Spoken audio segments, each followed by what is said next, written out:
This is the BBC. This podcast is supported by advertising outside the UK. BBC Sounds. Music, radio, podcasts. Hello, I'm Ritula Shah. Thank you for downloading the World Tonight podcast on Wednesday the 16th of October. On the programme, we've been pacing in the waiting room all day, but it seems there'll be no Brexit deal delivered tonight. We'll try to get a sense of what's been agreed and where the sticking points may be. And if there's no deal today, does that mean there's no deal this week? Also, President Trump says he's been strategically brilliant by withdrawing US troops from northern Syria. We discuss what that strategy may mean for future US-Turkey relations. And as the first all-women team of astronauts prepare to conduct a spacewalk, we speak to a woman who's done it before. You're listening to The World Tonight with Ritula Shah. Seesaws, swings, roundabouts. The Brexit negotiations seem to occupy pretty much the whole playground today. But ultimately, hopes for a draft deal ended up at the bottom of the slide, with an unofficial nod that there'd be no agreement tonight. We understand that British and EU negotiators are still trying to hammer out a legal text, with the EU leaders set to hold a summit tomorrow.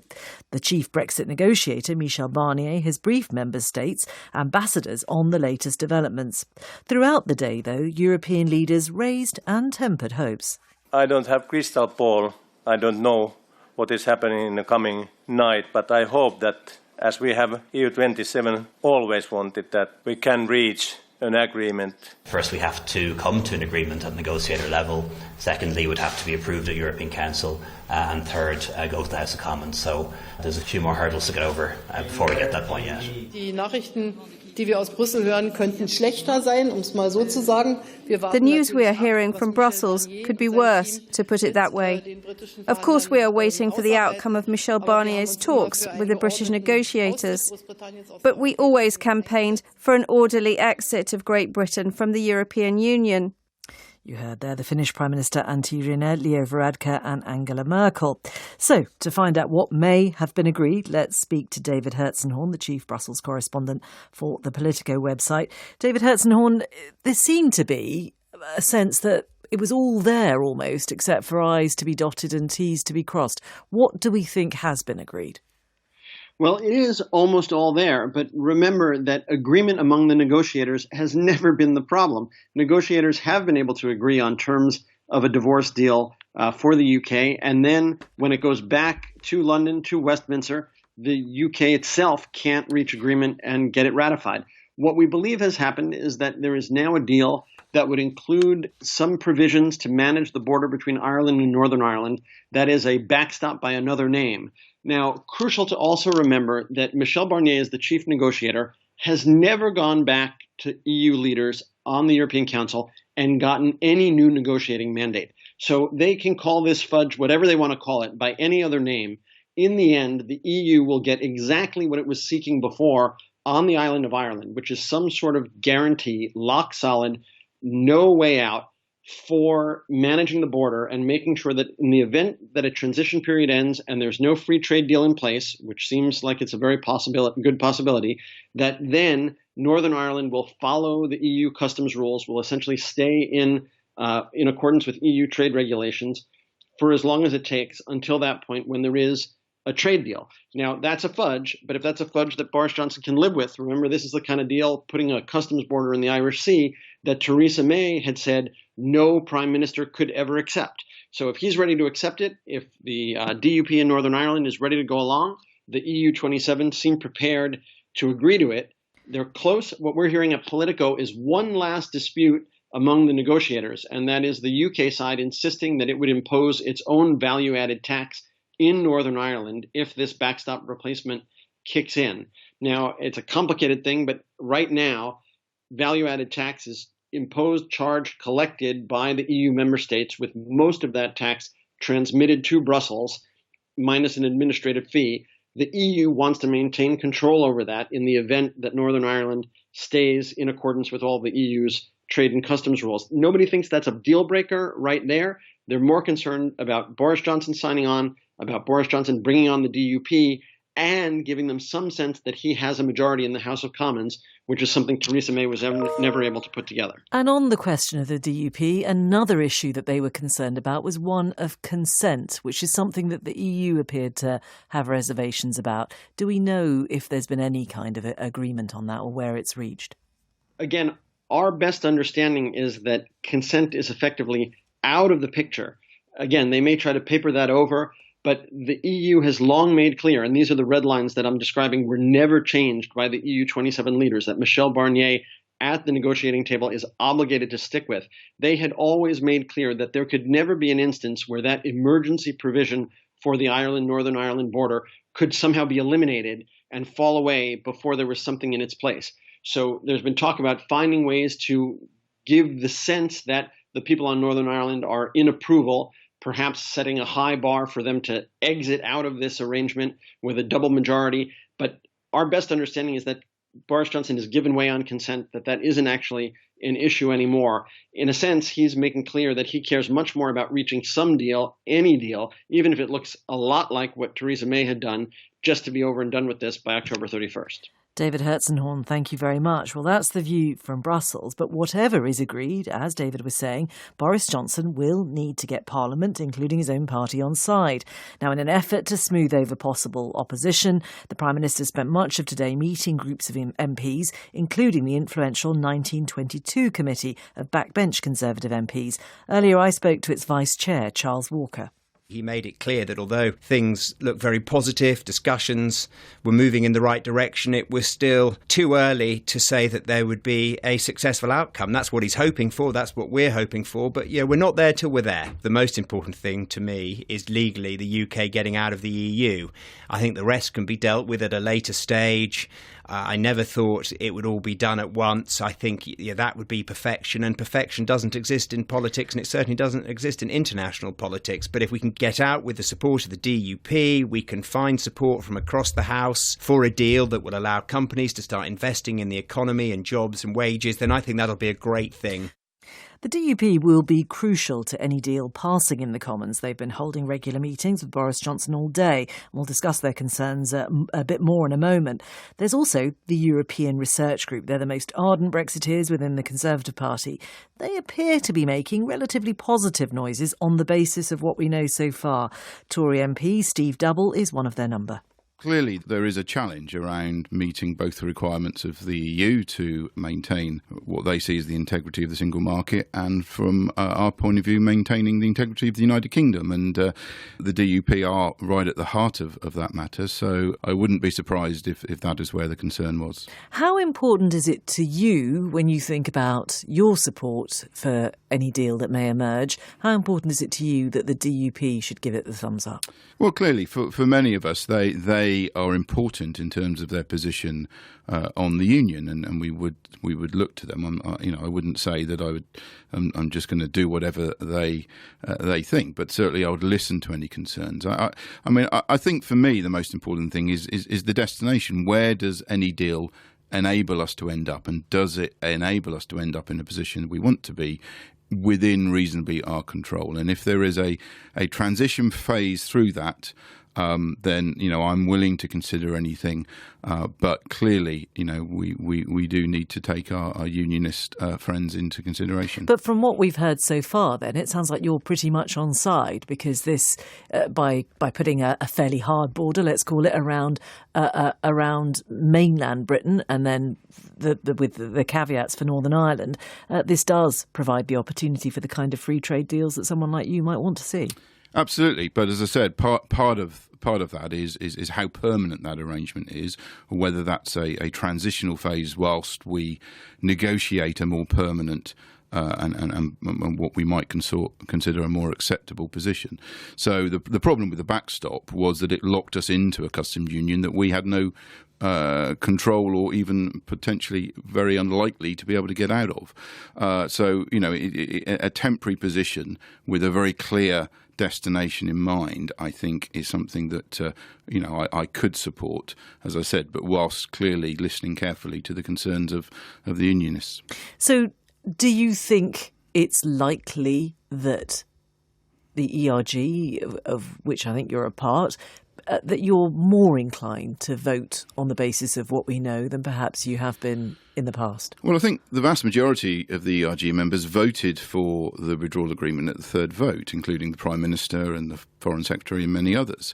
I think that, my position on this, I've always been very pragmatic about this. We've got to deliver on the referendum result. We've got to leave the EU so we can move on and get back to the things that the country want us to be dealing with, like hospitals, schools, police, etc.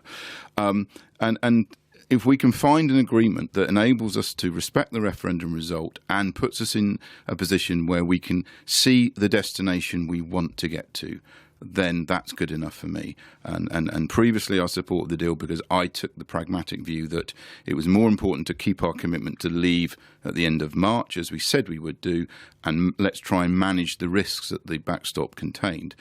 We're in a different situation now, but equally I think having made a commitment to leave on the end of October, we have got to pull out every stop possible to try and deliver on that promise. So if you were in a room with Arlene Foster tonight, would your advice to her be, come on, let's go with this and let's get this over the line?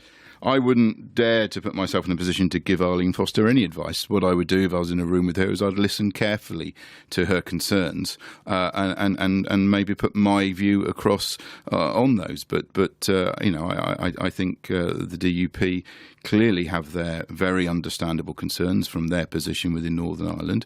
We need to respect that, but holding that in balance with our commitment to the whole of the UK to deliver on the referendum result. Conservative MP and ERG member Steve Double sounding relatively optimistic there. So does the absence of a deal tonight rule out the possibility of a deal this week? Where are we in this protracted and highly unpredictable process? Sebastian Payne is Whitehall correspondent for the Financial Times, and Mujtaba Rahman is head of Europe at the Eurasia Group. And before that, he was an official at the European Commission and the UK Treasury. Good evening to you both. Mujtaba Rahman, I'm going to ask you to stand back for a moment and just give us an overview from what we know of this deal. Where does it put the UK in relation to the EU? I mean, I think we are moving to an agreement that builds on a proposition that was presented to Theresa May in February 2018, but which she rejected, that builds on the Northern Ireland only backstop, assuming Boris can get a deal on the basis that you have a new internal border in the UK. The UK would enter a transitional period for 2 years that can be extendable by 1 year, so 3. And then the medium-term destination is a free trade agreement, a zero tariff, quota-free trade agreement that is often described as a Canada-style free trade deal between the UK and the EU. That is probably the medium-term equilibrium. And in the terminology we used to use, and we try not to now, but people may remember it, a fairly hard deal.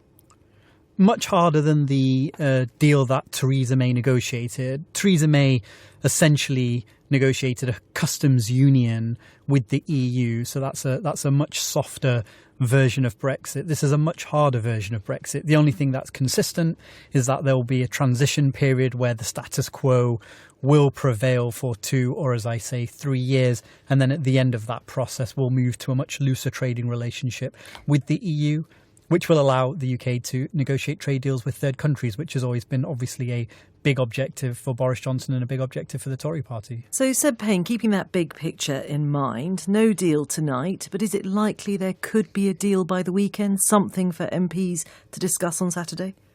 I think that's the general vibe in the government at the moment, that don't forget throughout this whole process there's a lot of drama, and some of that drama is intentional and required. So everything seems to be hanging on the votes of the Democratic Unionists. Those are the MPs from Northern Ireland who support Boris Johnson's government, and so far they appear to be holding out on some critical issues that sources in Brussels suggest is the reason a deal hasn't been quite signed off. But for the DUP to accept this, and this is going to be a decent compromise for them, they have to be seen to be fighting for it. So I think a lot of the reports we've had today, and it's been quite a frantic pace trying to keep track of it all, do suggest that the fundamentals for the deal are now done. And I would say it's probably about 90% chance that we do get this deal signed and sealed. And in number 10, they are going to put forward this Saturday sitting of the House of Commons, which is the first since the Falklands War. And the government, again, is increasingly confident that if they they get the DUP on board, the hardline Eurosceptics will back it, because as we were just hearing, this is a much harder Brexit than Theresa May's. And so you can now see a route to Boris Johnson doing what he promised to do back when he ran for Tory leader, which is to get a new Brexit deal without the original backstop, get it through the House of Commons, but then he has the challenge of getting it done by October the 31st. And everything we've been hearing suggests that is going to be very difficult on both sides to get a legally binding treaty in law in 2 weeks' time. So if, though, there's so many things that follow from that, let's just talk about the DUP for a moment. What is it that the DUP may have been given then to get them on side? What they've given a lot on the idea of the customs union. What have they taken in return? I think money is very likely, and this is something the DUP are very sensitive to talk about, but I imagine when this deal lands, you'll be hearing a lot of talk about a special economic zone in Northern Ireland, and also an economic boost for the province as well. That, one source in Dublin I spoke to this evening said it's going to be Christmas every day in Belfast when this deal lands. We'll have to wait and see what the details of that are. But on the practicalities of the deal itself, the key issue seems to be consent, which is what happens if the people of Northern Ireland decide they don't want this trading arrangement in the future. And the Democratic Unionists want to essentially have a veto or a lock over that, whereas Dublin and other EU member states have been pushing to make sure that the whole community in Northern Ireland, nationalists and unionists, have a say over that. So the way they're trying to get around this is to have a role for Stormont, which of course doesn't sit at the moment, but if Stormont was sitting, it would have a way of getting out of this. So that is the key issue, and once that's solved, then I think a deal seems to be pretty straightforward from here. Mujtaba Rahman, there are challenges clearly for Boris Johnson in getting this through Parliament, but what does this deal look like from the EU's point of view? Have they managed to wrest compromises from Boris Johnson? It's all been very protracted. Who appears to have got the upper hand here? So we've obviously not seen the detail. I think we will get sight of that first thing tomorrow morning. But based on credible reporting out of Brussels and elsewhere this evening, I don't think on customs, frankly, the EU has compromised at all. If anything, Boris Johnson has moved pretty fully to the EU position and has essentially built a compromise on the basis of legal text that was agreed in 2018, but which Theresa May said was unacceptable. So that builds on this Northern Ireland specific backstop, and it's reconciled for some of the concerns that the UK has specifically, that Northern Ireland remains legally a part of the UK customs territory, but in practice operates as if it was a member of the EU's customs union. Where Europe may have given a little is on this question of consent. So the government's initial proposal gave the unionists a veto as to whether Northern Ireland would align to the single market. Europe thought that was absurd, because what's the purpose of presenting that as a concession if the DUP can vote against that concession and as a result never align to EU standards or the single market to begin with? The EU was also very concerned about a rolling process, meaning a consent mechanism that would kick in every 4 years. They really don't want to have to manage and handle this question every 4 years. And it seems as though the compromise that is emerging has removed the upfront veto and will instead allow for a consent mechanism, a vote of some sort in the Assembly and the Executive across both communities by simple majority to take place every 4 years. So that's one area where they have conceded a little bit of ground. And I think there was something of a trade-off between these two issues, frankly. The fact that EU didn't give anything on customs meant they had to give something on consent, and I think that's where we're going to land tomorrow. Mujtaba Rahman, Sebastian Payne, thank you very much. Dutch doctors say they're 10 years away from creating an artificial womb that could radically improve the survival rates of babies who are born prematurely. At the moment, incubators can save some lives, but can also leave other babies with long-term disabilities. As part of the BBC's 100 Women season, Sophia Bitiza reports on how the development of an artificial womb raises important ethical questions. We had made a bronze artwork for James to remember him, and here you see him lie down in the room as he lay down at my chest the day he came out of the incubator. I never had hold him, and this was the first time because the doctor said that James was dying. In 2012, Dutch lawyer Sanne, who is now a mother of 3, gave birth to a 24-week-old baby, James. He was placed in an incubator, but died 2 months later.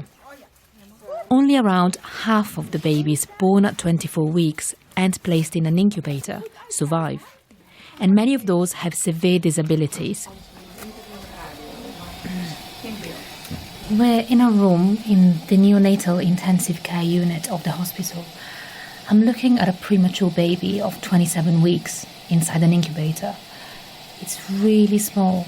It's about 20 centimeters long. Dr. Uwe, is this the kind of baby that an artificial womb could help? Yes, babies of this size will be helped in an artificial womb. That's right. Yeah, okay. Dr. Git Oy is head of the team developing the artificial womb at the Maxima Medical Center in Veldhoven. He and two of his team used a model of a baby to show me how the womb will work. So you put in the baby in a red bag, yes, which is the artificial womb, and that's full of liquid, right? That's full of liquid, yes, to mimic the amniotic fluid that's normally in the womb. Then we enclose it. And then we can attach the artificial placenta. When you're connecting the umbilical cord of the placenta to the umbilical cord of the baby. So for the artificial womb, we have just one connection to the outside world, and that is the artificial placenta. And the artificial placenta will take care of all the life support that this infant will need. Similar technology has already been tested successfully on premature lambs in the US. And Dr. Oy is confident the artificial womb will help more premature babies survive and without complications. The main difference is that an artificial womb is filled with liquid and the incubator is filled with air. Air damages the lungs. Well, we know that every day that the baby is longer in the womb, the survival rate will increase by 3%. To spark a public debate, large-scale models of artificial wombs have been built for an exhibition in Amsterdam. Lisa Mandemaker is one of the designers. I imagine further down in the future, an artificial womb could become part of a lifestyle choice for women, because you don't have to worry about the morning sickness, changes into your body. It could be really good for your career if you want to focus on that.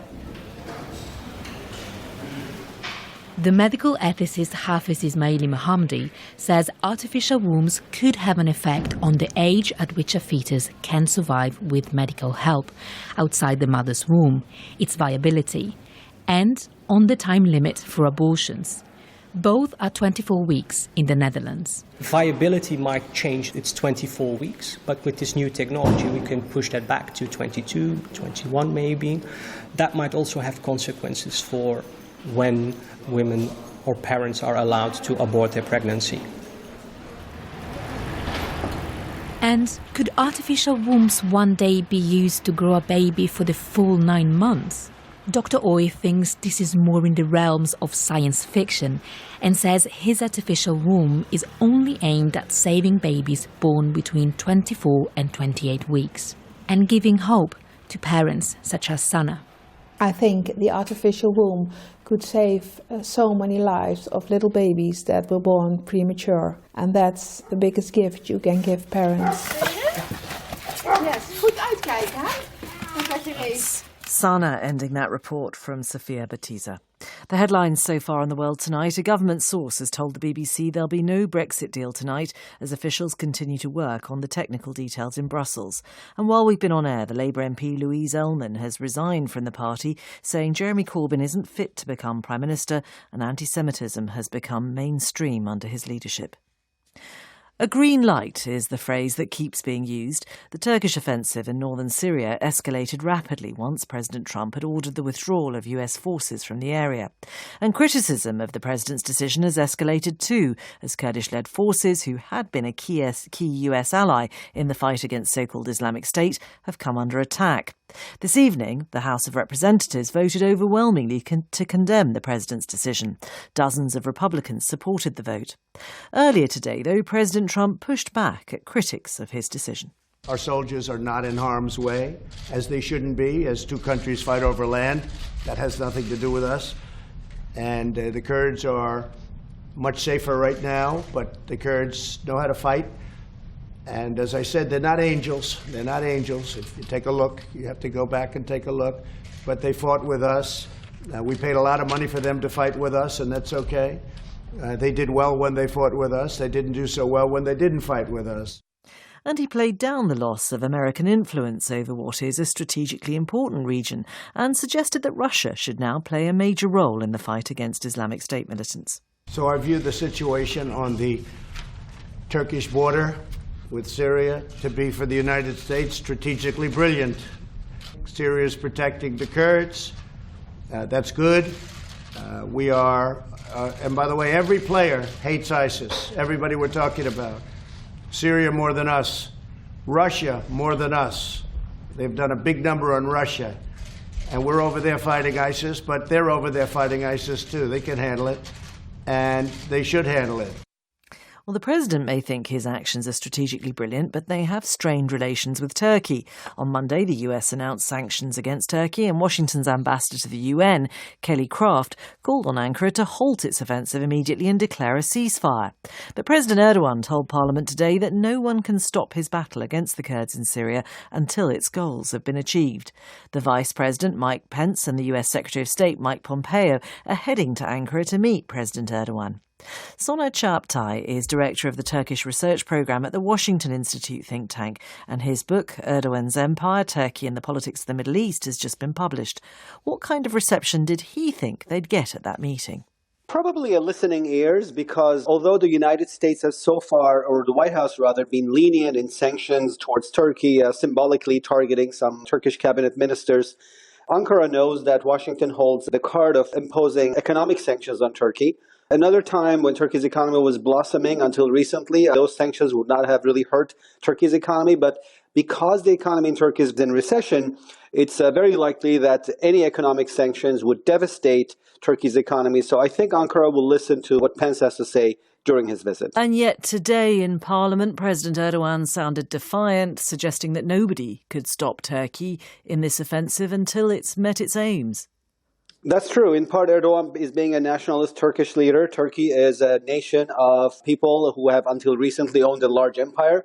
Another part, I think Erdogan is trying to earn some more time for Turkish troops to gain their objectives in Syria, maximize some territorial hold, and then maybe go for the ceasefire right after that. So Pence might come back with a ceasefire plan, which may or may not be implemented right during his visit, buying Ankara some more time. But I think this is very likely going to result in some sort of a deal, not only because there's the U.S. angle, but there's also the Russia angle for Erdogan to consider. The United States is an ally, and Turkey and U.S. take each other seriously. But Russia is Turkey's nemesis that Turkey is traditionally afraid of. And I think it's Russian deployment into eastern Syria, into areas vacated by U.S. troops, that is concerning Erdogan, because Turkey will never confront Russia militarily. Starting with Catherine the Great until Putin, Russia had a policy of bullying Turkey and previously the Ottoman Empire. So I think Erdogan is concerned with U.S. prospect of economic sanctions, but also Russian military presence, both of which will box Turkey in eastern Syria. But there has been more cordial relations between Russia and Turkey in recent years, and it looks likely that President Putin and President Erdogan will hold a meeting soon. That's also true, and I think that really is, in my view, emblematic of Turkish President Erdogan's foreign policy. Turkish leaders before him in the 20th century considered Turkey a part of the Western alliance. While Erdogan deals with Western countries, he does not consider Turkey part of the Western alliance. Rather, he considers Turkey a country that belongs to no alliance. It is in between Russia and Iran and Arab Middle East and the West. And I think what Erdogan has done so far is leveraging his ties with America and with Russia to get what he wants, meaning more territory, which would mean a bigger say for Turkey at the peace table once and if a peace conference to end the war in Syria is organized. Something that's perhaps hard to judge, certainly from the outside, is how popular is this offensive in Turkey? Hard to judge because freedom of expression is seriously curbed in Turkey, and there are also curbs on freedom of media. But of the parties represented in the Turkish parliament, with the exception of one, a Kurdish nationalist liberal alliance that is polling around 10%, all other parties have thrown their support behind this organization. So it's fair to say that there's quite broad political support for this incursion into northern Syria. That's Soner Çağatay, a Turkey expert based in Washington. And in the past few minutes, the White House has released a letter written by Donald Trump to the Turkish president before Turkey launched that incursion into Syria. In it, Mr. Trump warns the Turkish leader, don't be a tough guy and don't be a fool. Well, James Phillips is a research fellow for Middle Eastern Affairs at the Heritage Foundation think tank, and he joins me now. Good evening. Good evening. President Trump has described his handling of that situation as strategically brilliant. How would you describe it? Well, I would agree with the president that in the long run, Turkey is a much more important strategic ally than the YPG or the Syrian Kurds, who until about 5 years ago were considered an extension of the PKK or the Kurdish designated terrorist organization, or that was designated by the U.S. As well as many European nations. So I think in the long run, the choice between Turkey and the YPG is an easy one. But in the short run, I think this could have been handled a lot more smoothly. In what way? It was abrupt and it actually left people who had until then been allies. And many people would say that relationship between the Kurds across those borders is a complex one, but they had certainly supported US aims to battle IS in recent months, in recent years. That the abruptness of the withdrawal caused that relationship, really ruptured that relationship. Well, I would argue that the U.S. never committed to fight Turkey on behalf of the YPG, and I think the YPG understood that. But I think it could have been handled much more smoothly in the sense that the process could have been drawn out and the U.S. could have mediated between Turkey and the Syrian Kurds the same way that it mediated between Turkey and the Iraqi Kurds to get a much more stable and sustainable modus vivendi between Turkey and that section of Kurds. We know that the Vice President and the Secretary of State are going to meet President Erdogan. Isn't another factor that emerges from this withdrawal that the US effectively doesn't have much leverage in the region now? Yeah, I think unfortunately this withdrawal, if pursued to its logical end, will undermine U.S. influence, particularly if the Syrian crisis is ever addressed at a peace conference or some kind of peace negotiations. We don't have the U.S. does not have the same influence over the outcome of those negotiations. But I think the big winners are more likely to be Russia and Assad rather than ISIS. There's been a lot of focus on ISIS, but as the president has said, both Turkey and Assad, as well as the Kurds, will be opposed to any ISIS comeback. But is there real long-term damage being done to the reputation of the US as an ally and indeed in terms of US diplomacy? I think there is a danger that that could come about. I think one of the important advantages of the American system is that a new administration comes in from time to bring a new eye to old problems. So I don't think it'll necessarily be a long-term problem, but I think the Trump administration could have some problems in mobilizing allies against Iran, for example, given the example of what happened in Syria. James Phillips, thank you very much indeed. You know how it is. You make plans, but then you're tempted to make an excuse because you just don't have anything to wear. It was rather worse than that for NASA earlier this year when the space agency was forced to cancel an all-women's spacewalk because there weren't enough spacesuits in the right size. But now the agency's done the equivalent of popping out to the shops, and the astronauts, Christina Cook and Jessica Meir, are expected to venture outside the International Space Station either tomorrow or Friday to replace a power controller unit that's failed over the weekend. It'll be the fourth of 10 spacewalks that are due to take place over the next 3 months. Well, Dr. Catherine Sullivan became the first American woman to walk in space during a flight aboard the shuttle Challenger back in October 1984, and she's just written a memoir, Handprints on Hubble, and she joins me now. Good evening. Good evening. Dr. Sullivan, describe what it's like to walk in space. Well, walk is, of course, the wrong verb, especially around the space station and shuttle. It's you move rather more hand over hand. You feel more like a scuba diver, and you really use your feet just to anchor them to some fixed point so that you've got the strength of your body to apply through your hands to turn a wrench or undo a screw or whatever the job might be.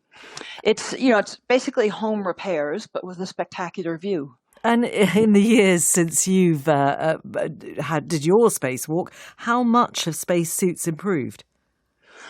They've not really improved at all in the NASA world. The gals up there right now and the whole crew up there right now, in fact, are using not only the same design, but I'm told at least one of the major components, the backpack, the life support backpack, on one of the suits has the same serial number as the one that I used in 1984. Golly, that's extraordinary. Well, it's good engineering that the life can run that long, but it's also testament to the stasis, the sort of freeze, the lack of progress in fundamental spacesuit redesign. So are there obvious changes that could be made to make a spacesuit sort of easier to wear, easier to move in? Oh, very definitely. This spacesuit, one of its limiting factors, the one that bit NASA back in March, is that the dimension between shoulders only fits a certain range of people, and specifically not women or people of very slight frame. So come up with a design that can do a better job of fitting a wider range of people. Build enough of the pieces and parts of it so you really can give individuals a very good fit. When you bend your elbow or knee or any part of your body in a spacesuit, it's like bending a long, skinny circus balloon. The suit's got to give you the equivalent of that little twist in the balloon that lets you break it. And it takes extra force just to move your arm, for example, much less to put the force you need for the job. So anything you can do to create a design that doesn't take as much effort just to basically make your elbow bend lets you put that strength towards the work at hand. That's called joint torque, and it's quite high in this suit, which again disadvantages shorter and smaller people over larger people. So the fact that this is going to be an all-women spacewalk then is significant, because in some ways perhaps it's harder for them to do the same work, not because of anything else other than the equipment isn't really designed for them. Yeah, it was designed to be gender agnostic, but somewhat falls short of that design goal. And it's anyone shorter is at more of a disadvantage than anybody, a tall, lanky guy or a woman has got a better go of it, slightly easier than someone else. But working in this suit is not easy for anybody. You've got to learn how the suit has certain ways it wants you to work.